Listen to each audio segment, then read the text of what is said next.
You can run, you can hide, but at the end of the day, I think it comes down to your immune system. There's some of the things that I've been doing to help boost my immune system. Welcome back to Live Free TV.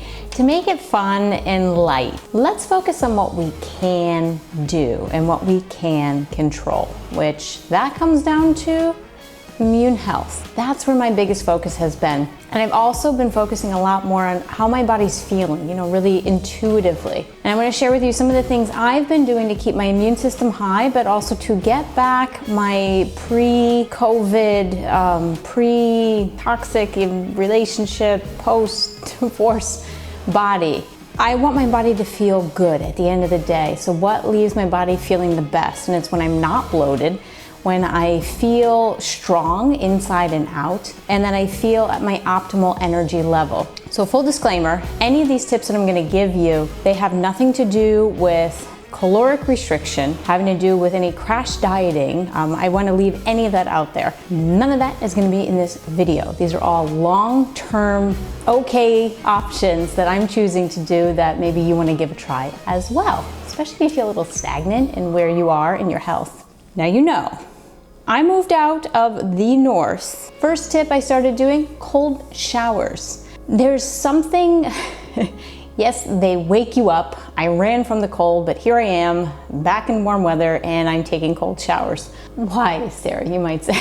It actually shocks your immune system. It kind of kicks your cells into a high gear and it helps to boost your immunity. So in the mornings when I'm showering or after my workout, it also saves a lot of water, which is great. I just turn it on and I jump right into the shower afterwards. And I make sure I don't think about it for too long. And I get the whole front, my neck especially, because my thyroid here, my whole front of the body. And opposite to what you may think, that you can catch a chill from it, it actually helps to stimulate health in your cells. So that's the first one. It also helps to de-bloat, and it may help with cellulite. Bonus! The second tip, I usually will have my warm water with lemon, but I've been adding cayenne pepper to it, which actually I feel in my throat is from the cayenne pepper. The warm water, like usual, and add in some lemon, and then just sprinkle a little bit of cayenne pepper on top of it. Shake it up so it doesn't all sit there at the top and you lick it on the top of the lemon. That would really wake you up. And I have 2 of those in the morning, and sometimes I'll have it throughout the day as well, but it helps to boost your immunity and can help with if you have any like nastiness in your throat. That I find that is very useful.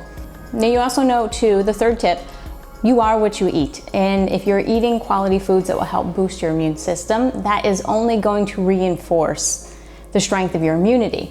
So some of my favorite foods for boosting immune systems, lots of oranges. So I have more sweet potatoes, butternut squashes, cantaloupe, oranges. Those are some of my favorite go-tos. Foods that are loaded with antioxidants, berries. I will also have your superfoods as well. Bee pollen is one of them. Those are like little nuggets of immune health and boosting properties. Beet powder, and that helps to clean out the blood system, which is where a lot of disease, lymphatic cancer survivor here, that can lay within. So I've been boosting up those kind of foods in my lifestyle, not a diet. If you want to read more on that, you can find more below. My book is linked. You can check that out too. The fourth tip, intermittent fasting.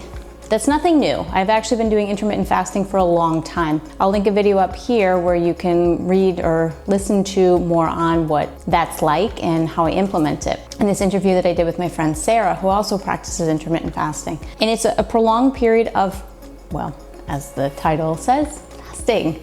And instead shrinking down the window that I am consuming food. Now this is nothing new, but what I have started to do is shrink that window a little bit. So I'm not eating as close to bedtime. I know. This isn't rocket science, Sarah. I know, not supposed to eat before bed. Guess what?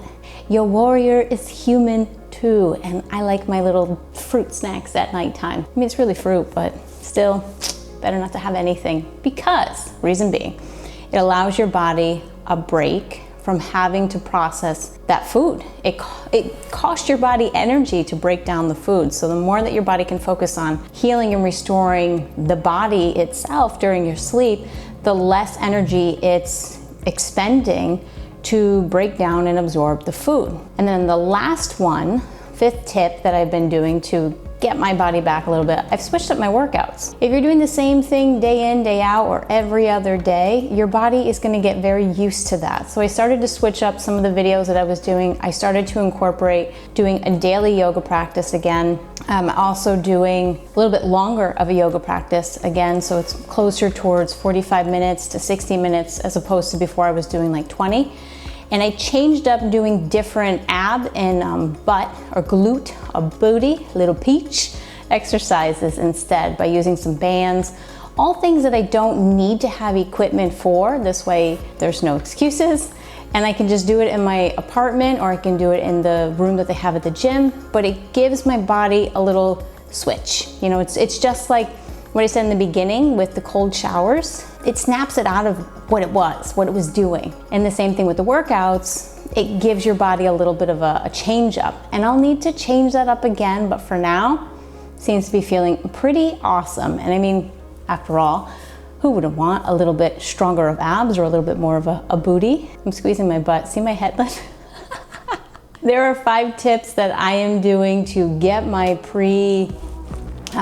I don't know, 2020 or 2021 body back in shape to what feels best for me. And I'm focusing on the feeling, not the number, because you're not a number, I'm not a number, we're a feeling, we're human, and that's what matters the most. If you have any tips that you're doing, drop them below in the comments, or if there's a subject or tip that you want to know about that doesn't have to do with growing taller, because guess what? I'm not the get taller doctor. I have no idea how tall you're gonna get, but I can tell you if you focus on your health above all, that's the real wealth.